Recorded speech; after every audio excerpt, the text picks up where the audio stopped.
ಹೊಸತರ ಏನು ಇದ್ದರೂ ನಿನ್ನ ನಂತರ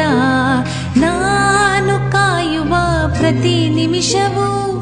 ನೀನೆ ಗೊಂದಲ ನೀನೆ ಉತ್ತರ ಮೌನದಲ್ಲಿ ಮಾತನಾಡುವ ಮಾಯೆ ನೀನೇ ನೂರು ಭಾವ ಸೇರಿ ಮೂಡಿದ